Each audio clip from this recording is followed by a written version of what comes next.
नमस्कार, स्वागत है आप सभी का न्यूज रूम पोस्ट में। पुरानी संसद पर हमले की बरसी आज 13 दिसंबर को पूरा देश मना रहा है। 2001 में पुरानी संसद में हुए आतंकी हमले की बरसी पर आज नई संसद में भी वह हो गया जिसकी कल्पना किसी ने नहीं की होगी। शीतकालीन सत्र की कार्यवाही बुधवार को चल रही थी, लेकिन लोकसभा में पश्चिम बंगाल के मालदा उत्तर से बीजेपी सांसद खगेन मुर्मू बोल रहे थे। सभापति की कुर्सी पर थे बीजेपी सांसद राजेंद्र अग्रवाल। तभी अचानक दर्शक दीर्घा से किसी एक के कूदने की आवाज आई। यह कुछ ऐसा था जिसकी कल्पना किसी ने नहीं की थी। सभी सांसद चौंक गए थे। कोई कुछ समझ पाता कि एक युवक बेंच से दूसरी बेंच पर कूदने लगा।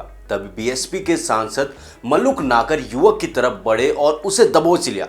उस शख्स ने अपने हाथ में मौजूद कनस्तर खोल दिया, जिससे पीला धुआं निकलने लग गया। संसद में खलबली मच गई और आरोपी को दबोचने वाले बीएसपी सांसद ने पूरी कहानी बताई। नागर ने बताया, जहां पर हम लोगों की सीट है वहीं ऊपर दर्शक दीर्घा है। शून्यकाल चल रहा था, 5 से 7 मिनट ही बचे थे। अचानक मुझे लगा कि जैसे किसी ने मेरी बेंच को धक्का दे दिया।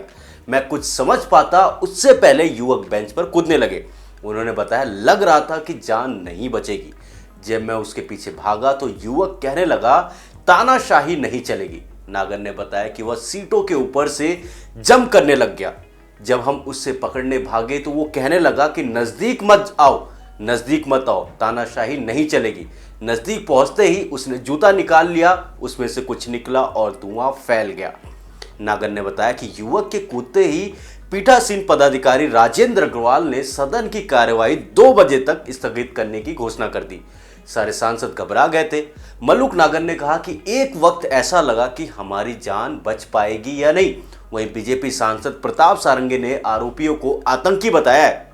आपको बता दें कि सदन की कार्यवाही स्थगित करने की घोषणा करते समय बीजेपी सांसद राजेंद्र अग्रवाल भी बहुत घबराए दिख रहे थे और उनकी आवाज लड़खड़ा रही थी। बाकी कार्यवाही 2 बजे तक स्थगित की जाती है। कांग्रेस सांसद राहुल गांधी भी उस वक्त सदन में मौजूद थे। इन 2 आरोपियों को पकड़कर पुलिस पूछताछ कर रही है और लोकसभा स्पीकर ओम बिरला ने भी यही कहा कि हम इसकी जांच करेंगे और सुरक्षा व्यवस्था को और कड़ा किया जाएगा। तो मेरे साथ इस रिपोर्ट में बस इतना ही। और भी खबरों के लिए देखते रहिए न्यूज रूम पोस्ट।